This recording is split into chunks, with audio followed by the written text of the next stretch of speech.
The world felt like it had finally clicked into place the day I proposed to Sarah. 2 years we'd been together, a whirlwind romance that settled into a profound, comforting love. She was everything I'd ever wanted, intelligent, vivacious, with a laugh that could chase away any shadow and eyes that held the promise of a lifetime of shared joy. Our engagement wasn't just a formality, it was the culmination of countless late-night talks about our future, the house we'd build, the children we'd raise, the quiet evenings we'd spend growing old together. We'd picked out a modest but beautiful ring, one that sparkled with the promise of forever, and I remembered the way her hand trembled slightly as I slid it onto her finger. That moment, under the soft glow of the restaurant lights, with the gentle murmur of other diners fading into the background, felt like the absolute pinnacle of my existence. I saw our entire future laid out before us, a tapestry woven with trust, affection, and an unwavering commitment to each other.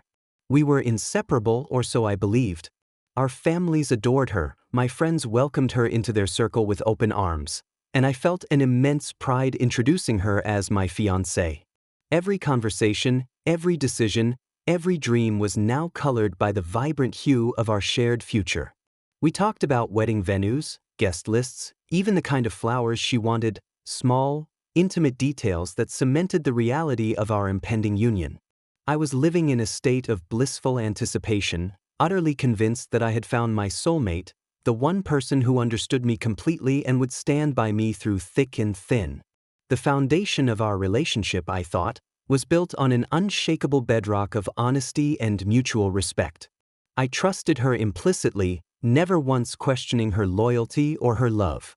My heart was an open book to her, and I believed hers was to me. The thought that anything could shatter this perfect world was simply inconceivable. I was ready to devote my entire life to her, to nurture our love, and to build the beautiful future we had so meticulously planned. The engagement wasn't just a step, it was the entire journey, illuminated by the brightest star I had ever known. The first tremor in my perfectly constructed world was subtle, almost imperceptible, a faint discord in the symphony of our love. It began with Sarah's increasing late nights, the vague excuses, the sudden defensiveness when I asked about her day. My gut, usually a reliable barometer, started to churn with an unfamiliar unease. I tried to dismiss it, attributing it to stress from her new project at work, or maybe just my own overthinking. But the unease festered, growing into a gnawing suspicion that chipped away at my peace of mind. Then came the undeniable evidence, a text message notification that flashed across her phone screen as it lay face down on the coffee table, a name I didn't recognize, followed by a string of emojis that spoke of intimacy, not casual friendship. My blood ran cold. It was a fleeting glimpse, but enough to ignite a firestorm of doubt within me. I tried to push it away, to rationalize it, but the image was seared into my mind. The confrontation was inevitable, a scene I had replayed 1,000 times in my head, each version ending with a different, equally painful outcome. I remember the tremor in my voice as I asked her, the way her eyes darted away, the sudden pallor that washed over her face. The truth, when it finally spilled out, was a torrent of jagged shards that tore through my heart. She confessed, her voice barely a whisper, to an affair. An affair with a colleague, someone she had initially dismissed as a mere acquaintance. The details were sparse, shrouded in shame and a desperate plea for forgiveness, but the core fact remained. She had betrayed me. She had shattered the sacred trust we had built, defiled the sanctity of our engagement, and reduced our future to a pile of ashes. The world, which just moments before had been so vibrant and full of promise, collapsed around me, leaving me gasping for air in a vacuum of disbelief and agony. The pain was physical, a crushing weight on my chest that made it hard to breathe. The betrayal wasn't just an act, it was an amputation of a part of my soul. Every shared memory, every whispered promise, every dream we had woven together, now felt tainted, a cruel mockery of what I thought was real. The engagement ring, which had once symbolized eternal love, now felt like a heavy, mocking weight on her finger, a constant reminder of the lie. I remember the arguments that followed, the tears, hers, then mine, the desperate attempts to understand, to piece together the fragments of what was left. She swore it was a mistake, a moment of weakness, that it meant nothing, that I was the one she truly loved. She begged for another chance, promised to cut all ties with him, to do whatever it took to earn back my trust. My heart, though broken, still clung to the hope, the desperate, foolish hope, that the woman I loved was still in there, that this was a terrible aberration, not a fundamental flaw. The engagement was called off, the wedding plans put on indefinite hold, but the cord that bound us, though frayed, was not yet severed. I was in too deep, too emotionally invested to simply walk away, even as the first seeds of doubt about her sincerity began to sprout in the fertile ground of my despair. The aftermath of the initial confession was a bewildering dance between hope and despair, a torturous limbo where I clung to every fragile promise she made. Sarah was contrite, or so she seemed. She cried, she apologized profusely, she swore on everything sacred that she would end things with him, that he meant nothing, that I was her world. My heart, still raw and bleeding, desperately wanted to believe her. I loved her deeply and unequivocally, and the thought of a life without her was a desolate landscape I wasn't ready to navigate. So, I gave her a chance, or rather, I allowed myself to be drawn back into her orbit, a moth to a flickering, dangerous flame. She became a master of manipulation, weaving a complex web of promises and half-truths that kept me perpetually off balance. She'd tell me she'd blocked him, that she'd changed her number, that she was seeking therapy to understand why she'd betrayed me. We'd have these incredibly intimate conversations late into the night, dissecting our relationship, talking about rebuilding trust, about the future we still could have. She'd sleep with me, holding me close, whispering sweet nothings that felt both comforting and utterly hollow. In those moments, I'd almost forget the betrayal, almost believe that we were on the path to reconciliation. She'd even bring up our old plans, moving in together, discussing our careers, even hinting at rescheduling the wedding once we were stronger. Each mention was a hook, pulling me deeper into her narrative, convincing me that her commitment was genuine. But the promises were always followed by subtle inconsistencies, small cracks in her carefully constructed facade. A late-night text notification I'd catch a glimpse of, a hushed phone call she'd take in another room, a sudden need to work late, that stretched into the early hours. Each instance was a fresh stab of suspicion, a cold dread that settled in my stomach. When I confronted her, she'd have an explanation ready, always plausible, always delivered with a convincing air of innocence or exasperation at my lack of trust. She'd accuse me of being paranoid, of not believing in her efforts, turning the tables so that I felt guilty for even questioning her. It was a masterful deflection, designed to keep me second-guessing myself, to make me doubt my own instincts. The emotional whiplash was exhausting. One day, she would be all remorse and devotion, the next, distant and evasive. I was caught in a cycle of hope and crushing disappointment, constantly searching for definitive proof that she had truly cut ties with him, only to be met with more obfuscation. She kept me close enough to control, but distant enough to maintain her secret life. My friends and family saw my torment, urging me to walk away, but I was trapped, ensnared by the lingering love I had for her and the desperate hope that the woman I fell in love with would eventually resurface. I was a puppet on her strings, dancing to the tune of her deception, unable to break free from the intoxicating lie that our future was still within reach. The year and a half that followed the initial breakup wasn't a period of healing. It was an extended agony, a slow, deliberate bleeding out of my spirit, fueled by her relentless manipulation and my own stubborn refusal to accept the truth. The cycle of deception continued, each recurrence chipping away at my sanity and self-worth. I was constantly on edge, my mind a battlefield of conflicting emotions. One moment, I'd be convinced she was truly trying, genuinely working towards reconciliation. The next, a fleeting glance at her phone, a vague answer to a direct question, or a sudden change in her demeanor would send me spiraling back into a vortex of doubt. My intuition screamed at me, but my heart, stubbornly clinging to the past, refused to listen. I was desperate for the old Sarah to return, the woman who had once been my world, the one I had planned a future with.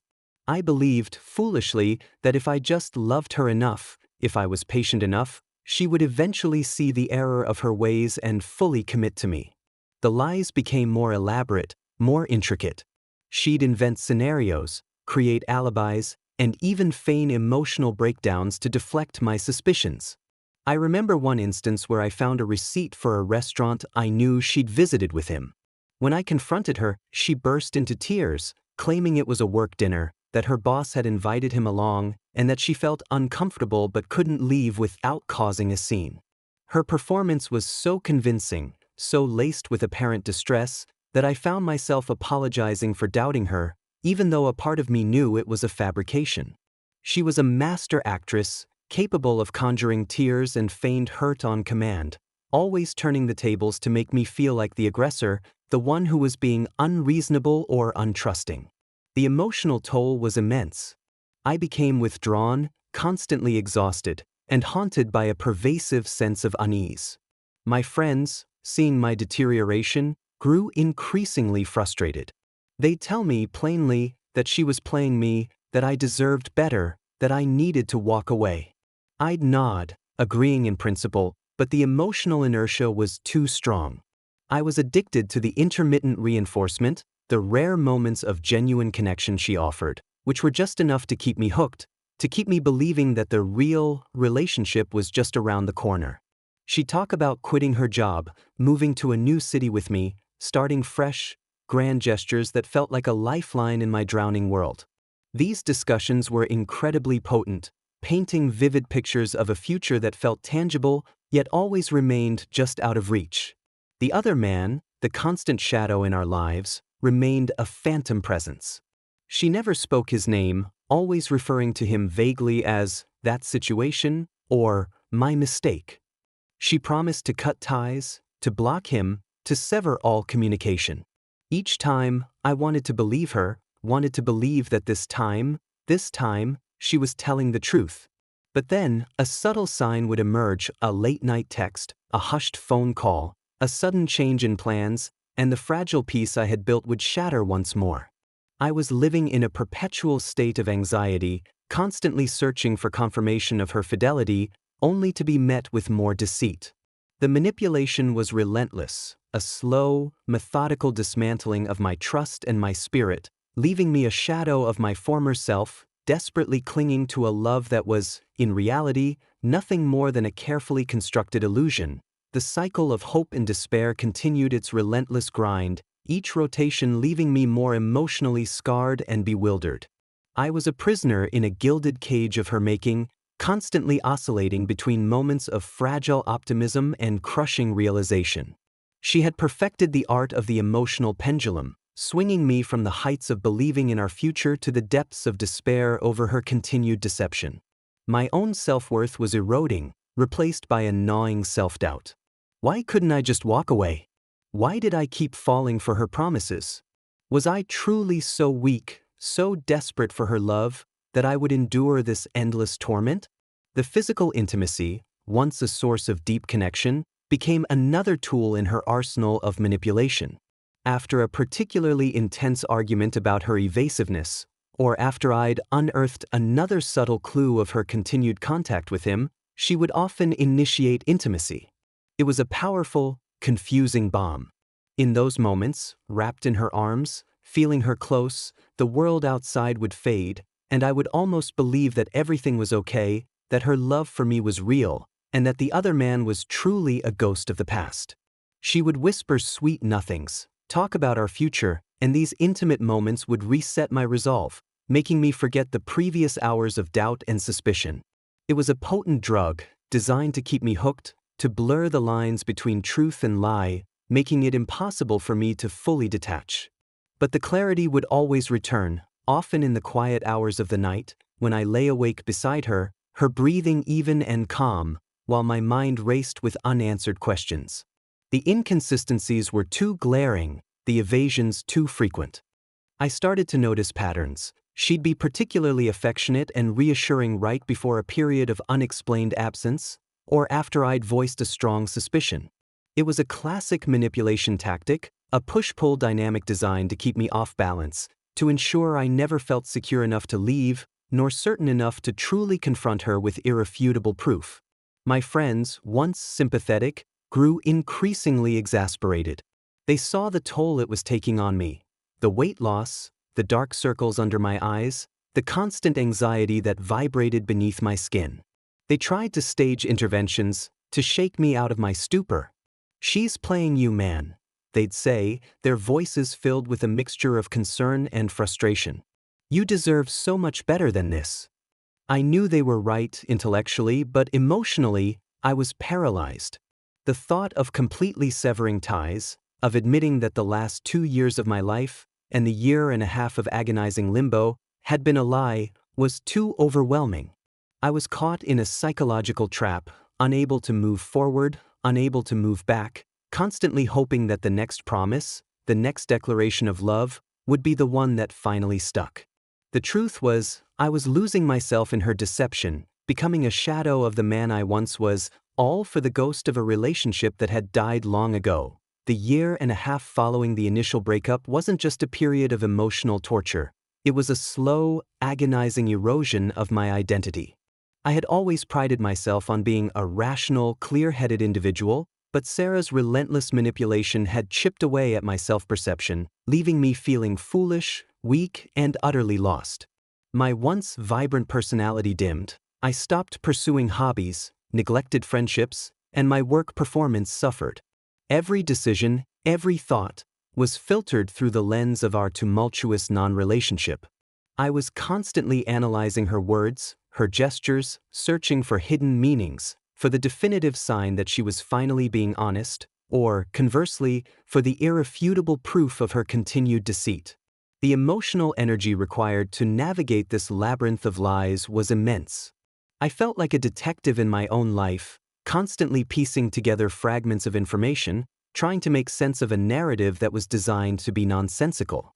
I'd check her social media, discreetly observe her behavior, and even, at my lowest points, consider checking her phone. The shame of these actions was profound, but the desperation to uncover the truth, to finally put an end to the agonizing uncertainty, outweighed my moral compass. Each time I found a discrepancy, a new piece of evidence that contradicted her claims, my heart would sink, but then she would somehow manage to explain it away, or turn the accusation back on me, making me feel guilty for my suspicions. One particularly vivid memory stands out. She had claimed to be visiting a sick relative out of town for a weekend, a story that felt just a little too convenient. Driven by a desperate need for clarity, I subtly checked her phone while she was in the shower. My heart pounded as I scrolled through her messages, dreading what I might find. And there it was. A series of recent, intimate texts with him, discussing plans for that very weekend, confirming they were together. The betrayal hit me with the force of a physical blow.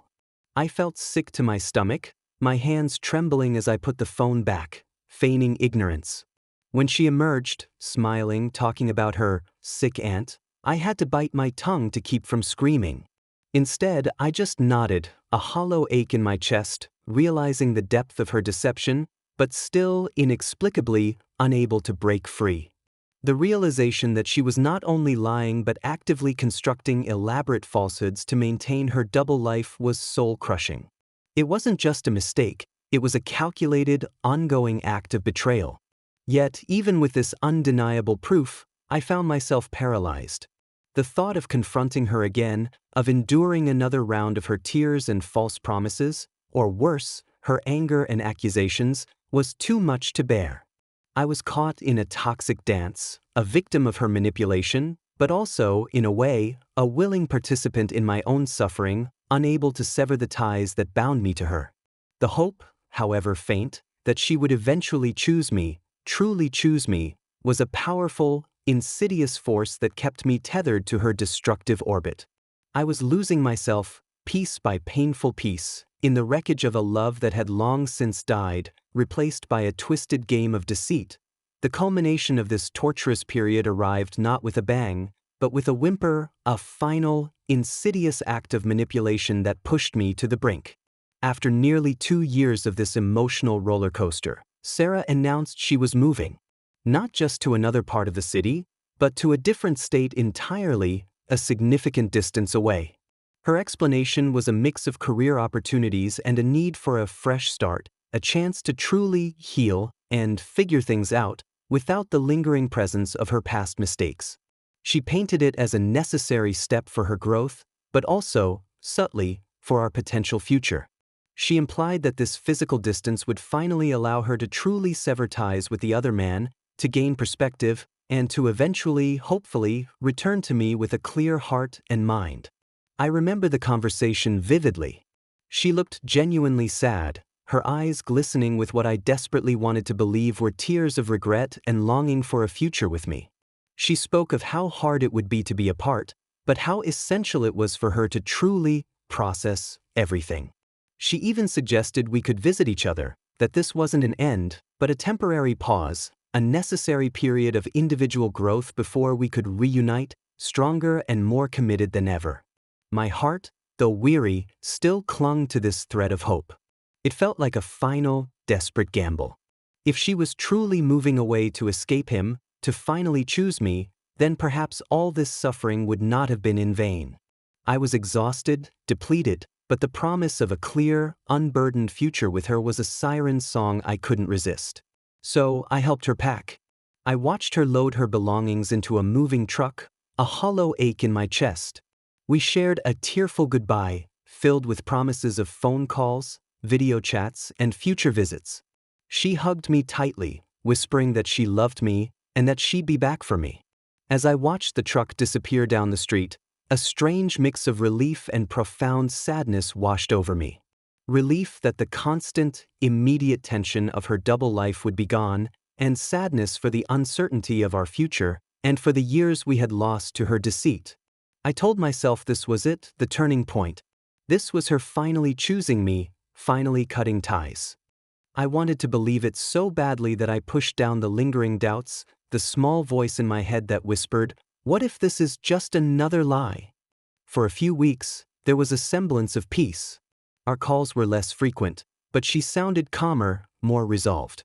She spoke of settling into her new place, focusing on her new job, and how much she missed me.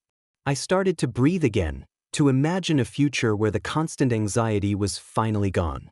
I allowed myself to hope, truly hope, that this was the beginning of our real reconciliation, that the distance had indeed provided the clarity she claimed it would. I started to rebuild my own life, cautiously, tentatively, believing that the dark chapter was finally closing.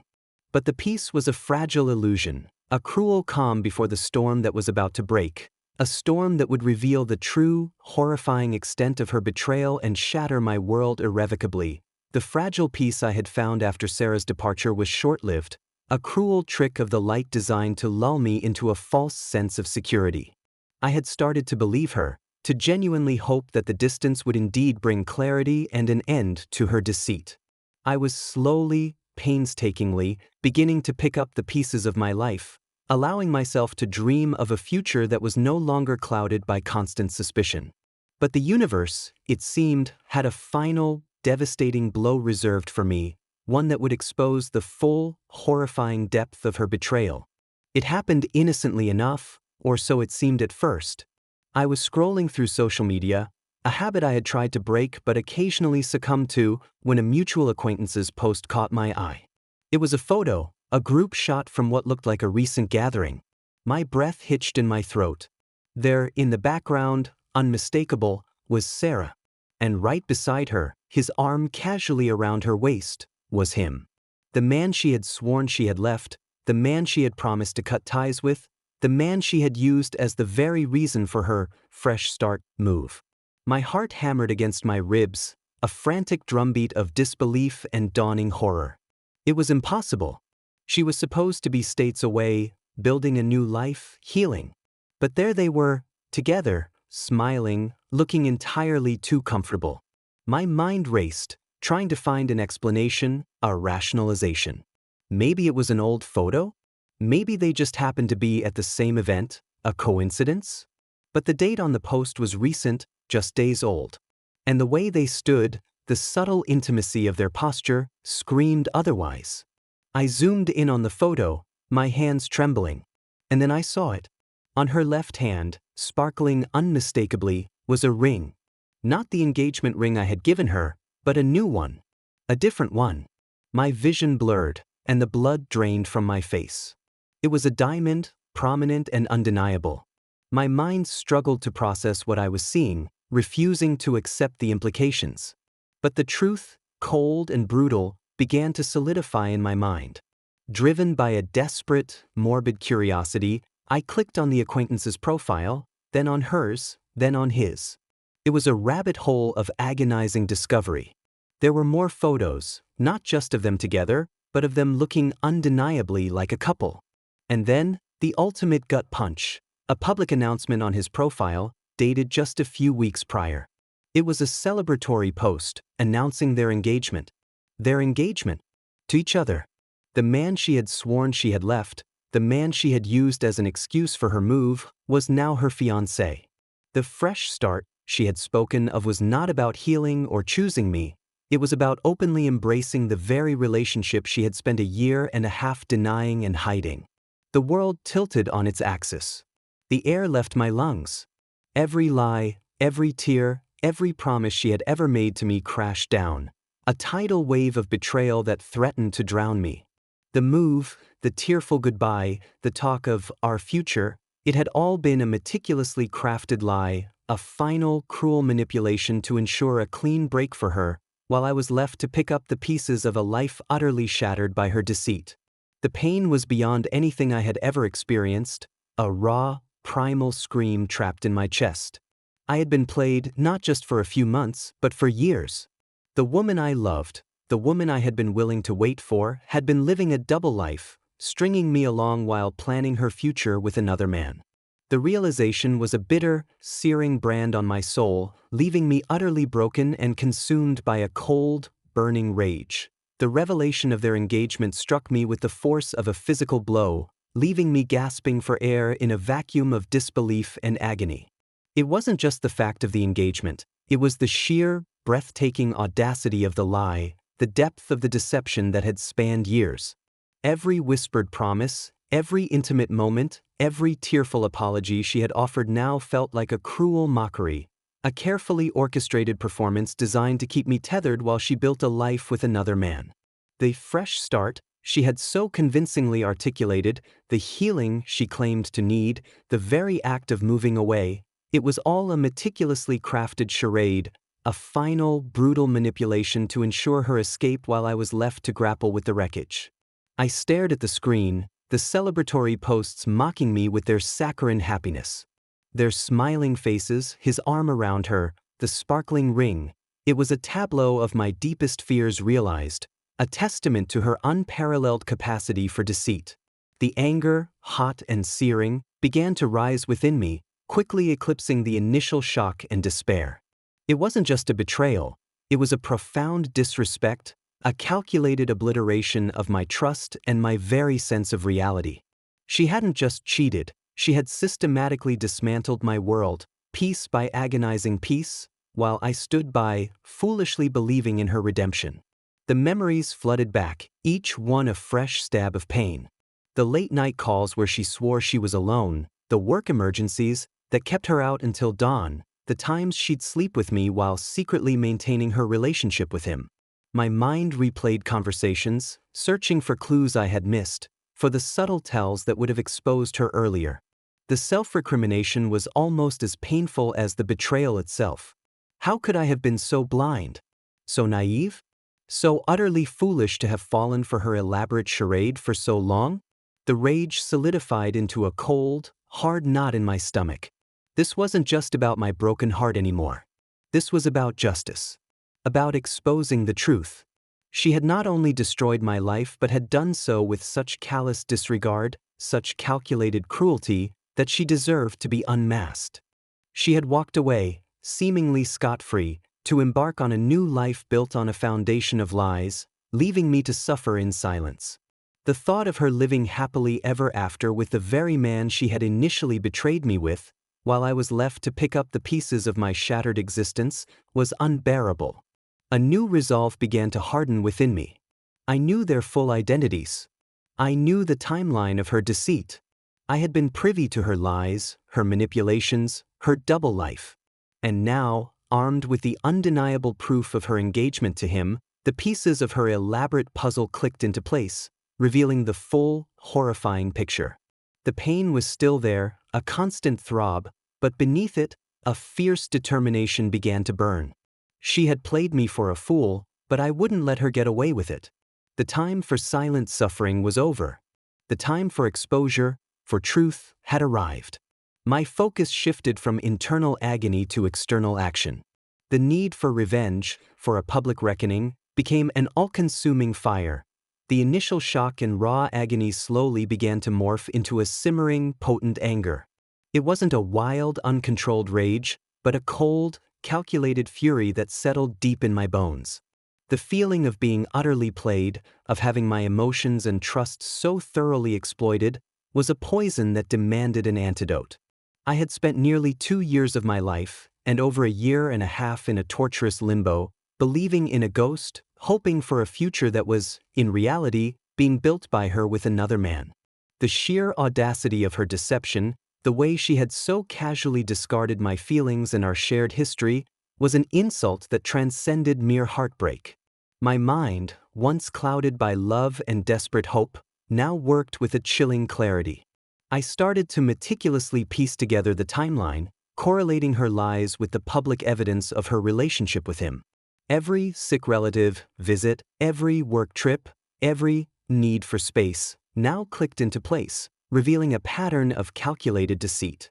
It wasn't just a series of isolated incidents, it was a continuous, unbroken thread of manipulation designed to keep me on the hook while she pursued her true desires.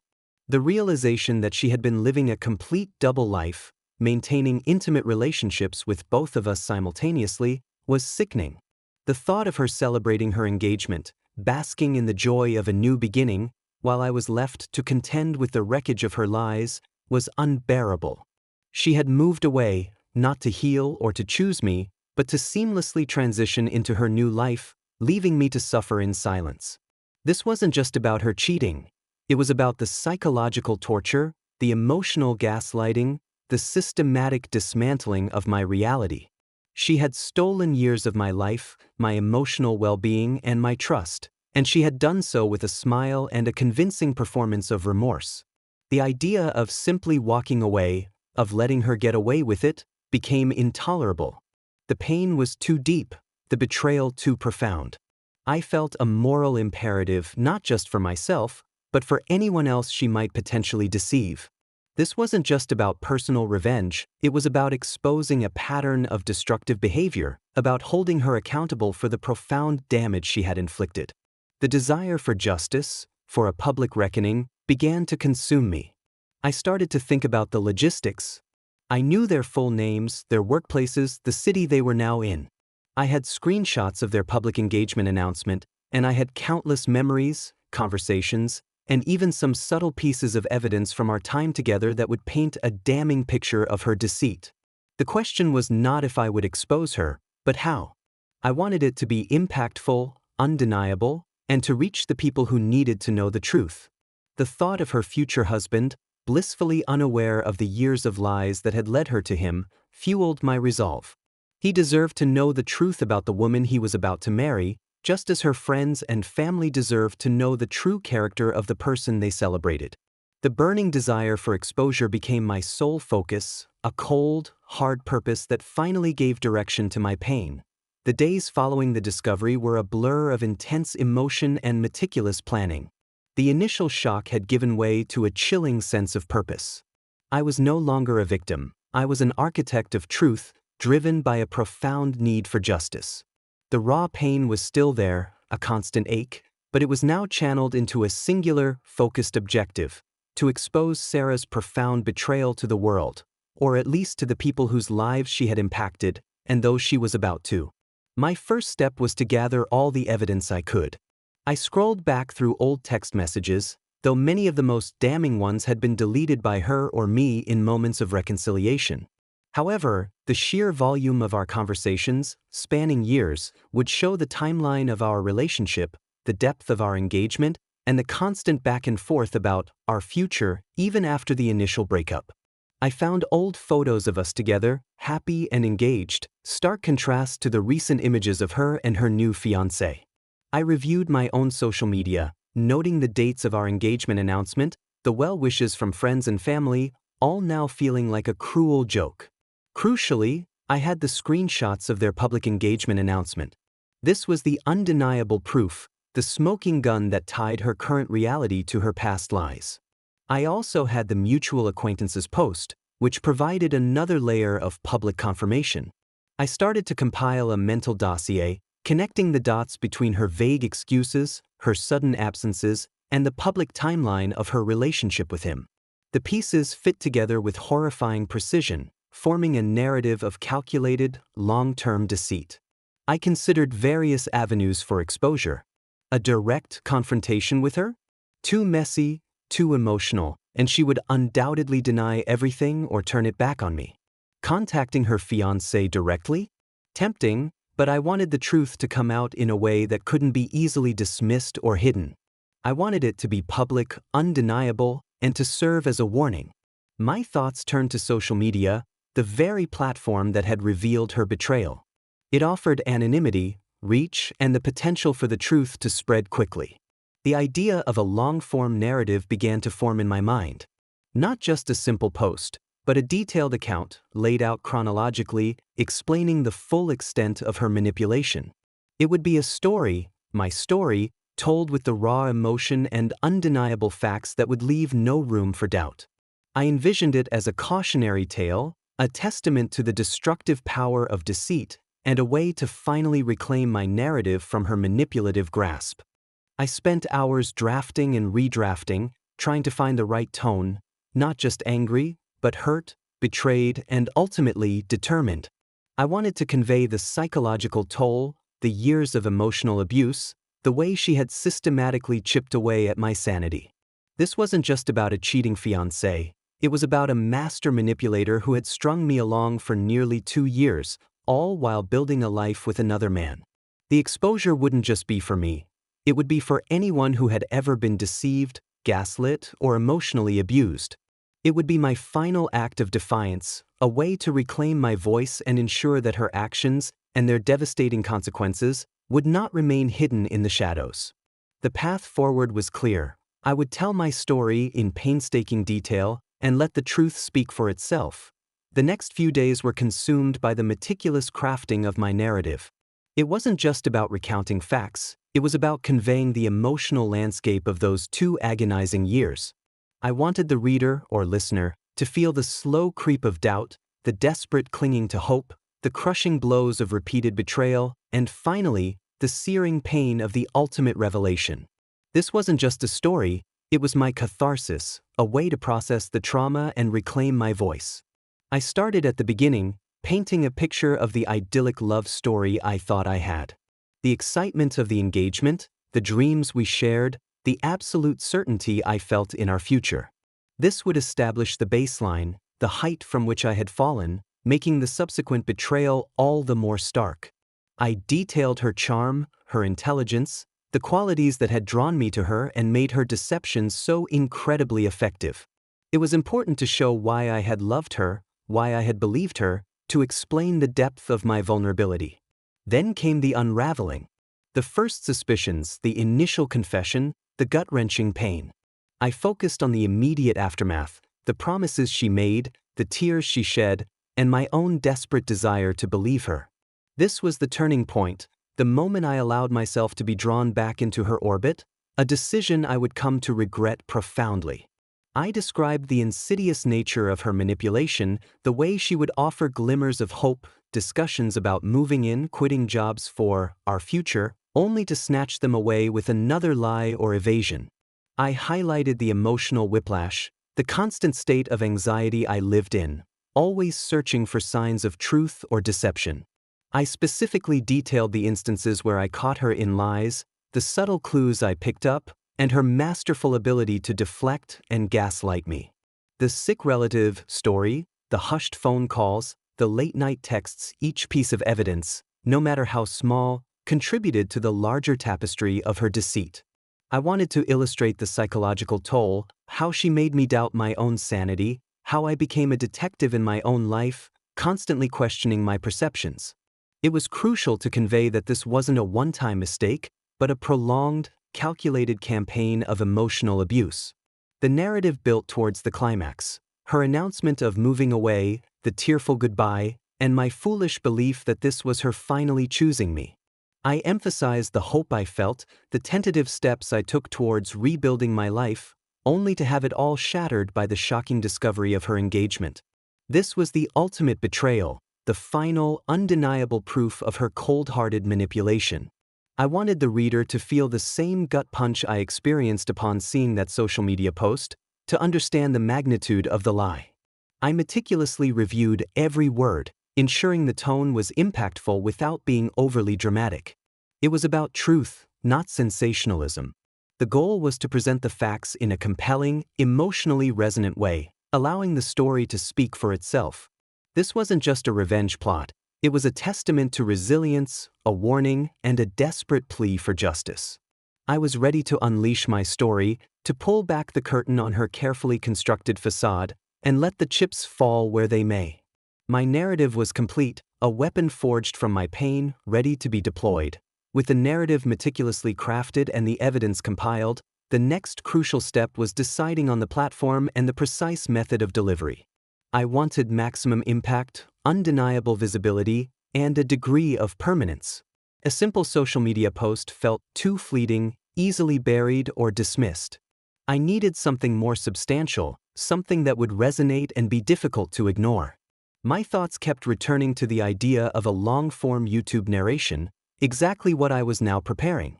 This format offered the perfect blend of personal storytelling, emotional depth, and wide reach. I imagined the video, a simple, unadorned setup, perhaps just myself speaking directly to the camera, allowing the raw emotion of my words to carry the weight of the story. I wouldn't need elaborate visuals. The narrative itself would be compelling enough. I could intersperse the story with the few pieces of tangible evidence I had, the screenshots of their engagement, perhaps even a blurred image of our old engagement ring, though I ultimately decided against anything that felt too much like a direct attack on her appearance. The focus had to remain on her actions, her character, and the profound impact of her deceit. The thought of putting myself out there, so vulnerable, was daunting. But the burning desire for justice, for truth, outweighed my fear. This wasn't about public shaming for its own sake. It was about exposing a pattern of psychological abuse and manipulation that deserved to be brought into the light. I felt a responsibility, not just to myself, but to anyone else who might fall victim to such calculated deceit. My story could serve as a cautionary tale, a warning. I began to mentally rehearse the narration, practicing the delivery, ensuring that my voice conveyed the appropriate mix of heartbreak, anger, and resolve. I wanted to sound credible, not just bitter. The goal was to present a clear, coherent account of events, allowing the audience to draw their own conclusions about Sarah's character. I knew there would be backlash, that some might accuse me of being vindictive, but I was prepared for it. The truth, I believed, would ultimately prevail. The technical aspects were minimal. A decent microphone, a quiet space, and a camera. I wasn't aiming for a high production value. Authenticity was paramount. I wanted the rawness of my experience to shine through. I considered reaching out to a friend who had some experience with video editing, but ultimately decided to keep the entire process in my own hands. This was my story, and I needed to control every aspect of its release. As I continued the narration, I shifted focus from the emotional impact to the practicalities of exposure, detailing the meticulous preparation that went into ensuring my story would be heard and understood. I explained how I refined the narrative, breaking it down into logical segments, ensuring a clear timeline of events. My goal was to present an undeniable case, not just a raw outpouring of emotion. Each section of the story was carefully structured to build upon the last, leading the listener through the labyrinth of her deceit as I had experienced it. I spoke about the importance of corroborating details, even if they were subtle. While I didn't have extensive physical evidence, the sheer volume of our communications, the public social media posts, and the consistent pattern of her behavior formed a powerful circumstantial case. I emphasized how her move, which she framed as a step towards healing for us, was in fact a seamless transition into her public relationship with the other man. This was a crucial point, highlighting the calculated nature of her final manipulation. I addressed the potential for blowback, the accusations of being bitter or vengeful. I preemptively countered these by reiterating that this wasn't about petty revenge, but about exposing a profound pattern of psychological manipulation and betrayal. I wanted to make it clear that my motivation stemmed from a place of seeking justice and protecting others from similar deceit, rather than simply lashing out in anger. My aim was to inform, to warn, and to finally shed light on the darkness she had created. I also considered the audience. Who needed to hear this story? Her new fiancé, certainly, though I knew he might dismiss it. Her friends and family, who might be celebrating her new engagement without knowing the full truth. And crucially, anyone else who might be caught in a similar web of deceit. My story was meant to empower others to recognize the signs of manipulation and to find the strength to break free. It was a testament to resilience, a message that even from the depths of betrayal, one could find a path to reclaiming their life. I described the final checks I made before recording, ensuring every detail was accurate and every word carefully chosen. I reviewed the screenshots one last time, confirming the dates and names, making sure there were no ambiguities. The process was almost surgical in its precision, a stark contrast to the emotional chaos I had lived through. This methodical approach was my way of regaining control, of turning my pain into power. The act of narrating felt like an exorcism. Each word spoken, each detail recounted, was a release. It was painful, yes, but it was also incredibly liberating. I was finally giving voice to the silent suffering I had endured for so long. The story was no longer hers to control. It was mine, and I was about to share it with the world. The narrative was complete, a powerful testament to betrayal and resilience, ready to be unleashed. The moment of truth was approaching, and I was ready for it. The decision to go public was not made lightly. It was the culmination of months of internal turmoil, a desperate search for closure, and a burning need for accountability.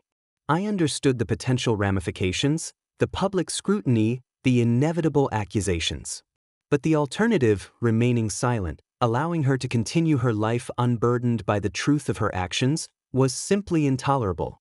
My mental health had suffered immensely, and this act of exposure, I believed, was a necessary step in my healing process. I chose a specific date for the release, giving myself enough time to mentally prepare for the aftermath. I informed a few trusted friends, those who had witnessed my suffering firsthand, about my intentions. Their support, though laced with a healthy dose of caution, was invaluable. They understood that this was not just about revenge, but about my own emotional survival. They knew the depth of her manipulation and the extent of the damage she had inflicted. The days leading up to the release were filled with a strange mix of anxiety and anticipation. I felt a sense of impending liberation, a feeling that I was finally taking back control of my narrative. I spent time reflecting on the journey, from the blissful ignorance of our engagement to the agonizing limbo of her deceit, and finally to the stark clarity of her ultimate betrayal. It was a painful journey, but one that had forged a new strength within me. I mentally prepared for her reaction and his. I knew she would likely deny everything, perhaps even try to discredit me. She was a master manipulator, and I expected nothing less. But I had the facts, the timeline, and the undeniable proof of her engagement. The truth, I hoped, would be self-evident. My story was detailed, comprehensive, and left little room for doubt. I also considered the impact on my own life. Would this make it harder to move on? Would it brand me as bitter? These were valid concerns, but I weighed them against the alternative, continuing to carry the burden of her lies in silence. The psychological toll of keeping her secret, of enduring her manipulation, had been far greater than any potential public backlash. This was about setting myself free. The final moments before uploading the video were surreal. My finger hovered over the publish button, a wave of emotion washing over me. It was fear, yes, but also a profound sense of purpose. This was it. The culmination of years of pain, distilled into a single, powerful act of truth-telling. I took a deep breath, a final acknowledgement of the past, and then, with a firm resolve, I clicked. The story was out. The truth, finally, was no longer just mine to bear. The chips would fall where they may, but I had finally spoken my truth, and in doing so, had taken the first real step towards true healing and freedom. The immediate aftermath of publishing the video was a strange mix of exhilaration and dread. A profound silence followed the click of the publish button, a quiet void before the inevitable storm. I felt a lightness, as if a monumental weight had been lifted from my shoulders, but also a tremor of anxiety about the unknown reactions. My story, once a private agony, was now public, laid bare for judgment and scrutiny. I resisted the urge to constantly check for views or comments in the first few hours. I needed to breathe, to let the reality of what I had done sink in. This wasn't about instant gratification. It was about a long-term release, a permanent record of the truth. I went for a long walk, trying to clear my head, the autumn air crisp against my face. Each step felt lighter, as if the burden of her secret had been physically removed from my back. When I finally returned home and cautiously opened the platform, the numbers were already climbing. More importantly, the comments section was filling up. My heart pounded as I began to read. As I continued the narration, I shifted focus from the emotional impact to the practicalities of exposure, detailing the meticulous preparation that went into ensuring my story would be heard and understood. I explained how I refined the narrative, breaking it down into logical segments, ensuring a clear timeline of events. My goal was to present an undeniable case, not just a raw outpouring of emotion. Each section of the story was carefully structured to build upon the last, leading the listener through the labyrinth of her deceit as I had experienced it. I spoke about the importance of corroborating details, even if they were subtle. While I didn't have extensive physical evidence, the sheer volume of our communications, the public social media posts, and the consistent pattern of her behavior formed a powerful circumstantial case. I emphasized how her move, which she framed as a step towards healing for us, was in fact a seamless transition into her public relationship with the other man. This was a crucial point, highlighting the calculated nature of her final manipulation. I addressed the potential for blowback, the accusations of being bitter or vengeful. I preemptively countered these by reiterating that this wasn't about petty revenge, but about exposing a profound pattern of psychological manipulation and betrayal. I wanted to make it clear that my motivation stemmed from a place of seeking justice and protecting others from similar deceit, rather than simply lashing out in anger.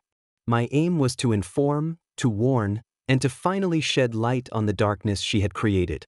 I also considered the audience. Who needed to hear this story? Her new fiancé, certainly, though I knew he might dismiss it. Her friends and family, who might be celebrating her new engagement without knowing the full truth. And crucially, anyone else who might be caught in a similar web of deceit.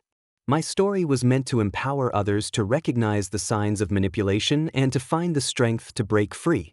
It was a testament to resilience, a message that even from the depths of betrayal, one could find a path to reclaiming their life. I described the final checks I made before recording, ensuring every detail was accurate and every word carefully chosen. I reviewed the screenshots one last time, confirming the dates and names, making sure there were no ambiguities. The process was almost surgical in its precision, a stark contrast to the emotional chaos I had lived through. This methodical approach was my way of regaining control, of turning my pain into power. The act of narrating felt like an exorcism. Each word spoken, each detail recounted, was a release. It was painful, yes, but it was also incredibly liberating. I was finally giving voice to the silent suffering I had endured for so long. The story was no longer hers to control. It was mine, and I was about to share it with the world. The narrative was complete, a powerful testament to betrayal and resilience, ready to be unleashed. The moment of truth was approaching, and I was ready for it. The decision to go public was not made lightly. It was the culmination of months of internal turmoil, a desperate search for closure, and a burning need for accountability. I understood the potential ramifications, the public scrutiny, the inevitable accusations. But the alternative, remaining silent, allowing her to continue her life unburdened by the truth of her actions, was simply intolerable. My mental health had suffered immensely, And this act of exposure, I believed, was a necessary step in my healing process. I chose a specific date for the release, giving myself enough time to mentally prepare for the aftermath. I informed a few trusted friends, those who had witnessed my suffering firsthand, about my intentions. Their support, though laced with a healthy dose of caution, was invaluable. They understood that this was not just about revenge, but about my own emotional survival. They knew the depth of her manipulation and the extent of the damage she had inflicted. The days leading up to the release were filled with a strange mix of anxiety and anticipation. I felt a sense of impending liberation, a feeling that I was finally taking back control of my narrative. I spent time reflecting on the journey, from the blissful ignorance of our engagement to the agonizing limbo of her deceit, and finally to the stark clarity of her ultimate betrayal. It was a painful journey, but one that had forged a new strength within me. I mentally prepared for her reaction and his. I knew she would likely deny everything, perhaps even try to discredit me. She was a master manipulator, and I expected nothing less. But I had the facts, the timeline, and the undeniable proof of her engagement. The truth, I hoped, would be self-evident. My story was detailed, comprehensive, and left little room for doubt. I also considered the impact on my own life. Would this make it harder to move on? Would it brand me as bitter? These were valid concerns, but I weighed them against the alternative, continuing to carry the burden of her lies in silence. The psychological toll of keeping her secret, of enduring her manipulation, had been far greater than any potential public backlash. This was about setting myself free. The final moments before uploading the video were surreal. My finger hovered over the publish button, a wave of emotion washing over me. It was fear, yes, but also a profound sense of purpose. This was it. The culmination of years of pain, distilled into a single, powerful act of truth-telling. I took a deep breath, a final acknowledgement of the past, and then, with a firm resolve, I clicked. The story was out. The truth, finally, was no longer just mine to bear. The chips would fall where they may, but I had finally spoken my truth, and in doing so, had taken the first real step towards true healing and freedom. The immediate aftermath of publishing the video was a strange mix of exhilaration and dread. A profound silence followed the click of the publish button, a quiet void before the inevitable storm. I felt a lightness, as if a monumental weight had been lifted from my shoulders, but also a tremor of anxiety about the unknown reactions. My story, once a private agony, was now public, laid bare for judgment and scrutiny. I resisted the urge to constantly check for views or comments in the first few hours. I needed to breathe, to let the reality of what I had done sink in. This wasn't about instant gratification. It was about a long-term release, a permanent record of the truth. I went for a long walk, trying to clear my head, the autumn air crisp against my face. Each step felt lighter, as if the burden of her secret had been physically removed from my back. When I finally returned home and cautiously opened the platform, the numbers were already climbing. More importantly, the comments section was filling up. My heart pounded as I began to read. There was a flood of support, messages from strangers expressing empathy, sharing similar experiences, and commending my courage. "Thank you for sharing your story," one comment read. "This happened to me too, and it makes me feel less alone." Another said, "She deserved to be exposed. You did the right thing." There were, of course, a few dissenting voices, accusing me of being bitter or seeking revenge. But they were drowned out by the overwhelming wave of understanding and validation. It was incredibly validating to see that my experience resonated with so many, that I wasn't alone in having been subjected to such calculated deceit. The collective empathy was a powerful balm to my still healing wounds. I also saw that the video was being shared. Friends and acquaintances, some of whom I hadn't spoken to in years, were sharing it on their own social media, adding their own messages of support. The story was spreading, reaching beyond my immediate circle. This was precisely what I had hoped for, the truth finding its own path, undeniable and uncontainable. The most significant impact, however, was internal. The act of telling my story, of articulating every painful detail, had been incredibly therapeutic. It was as if I had finally externalized the trauma, allowing it to exist outside of me rather than festering within. The constant anxiety that had plagued me for years began to recede, replaced by a quiet sense of peace. I had faced my biggest fear, public vulnerability, and emerged stronger. I knew this was just the beginning. The story would continue to circulate, and inevitably, it would reach Sarah and her fiancé. I braced myself for their reaction, for the inevitable fallout. But for the first time in a very long time, I felt ready. I had spoken my truth, and the burden of her lies was no longer mine to carry.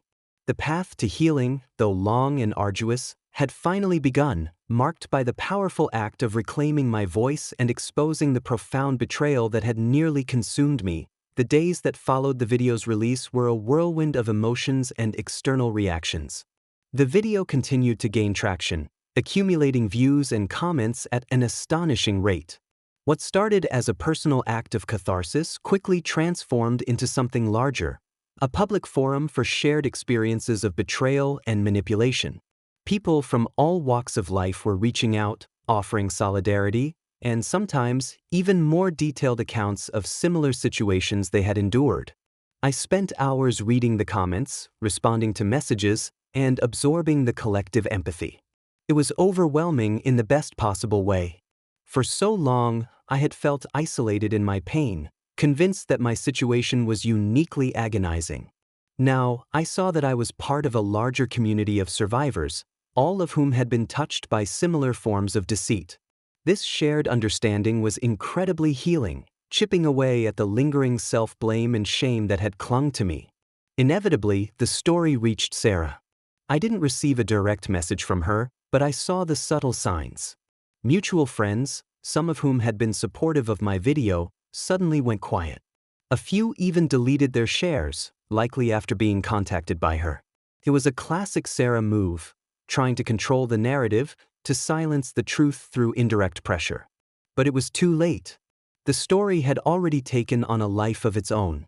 I also learned, through a trusted mutual acquaintance who remained loyal to me, that the video had indeed reached her fiancé.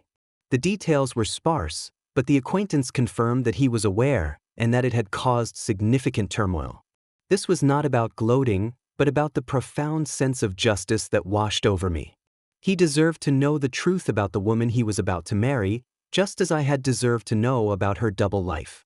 The illusion she had carefully constructed for him was now shattered, and that, in itself, was a powerful form of accountability. The impact on my own life was profound. The constant anxiety that had been my shadow for years began to dissipate. I found myself sleeping better, eating more regularly, and even rediscovering interests I had long abandoned. The act of speaking my truth had been a powerful release, a severing of the invisible chains that had bound me to her manipulation. I was no longer living in fear of her lies being exposed, because I had exposed them myself. Friends who had previously been frustrated by my inability to leave her were now immensely proud. They saw the transformation in me, the return of the man they knew before Sarah. Their support was unwavering, a testament to the strength of true friendship. I started to rebuild my social life, venturing out more, connecting with people on a deeper, more authentic level. The process was far from over. Healing is a journey, not a destination.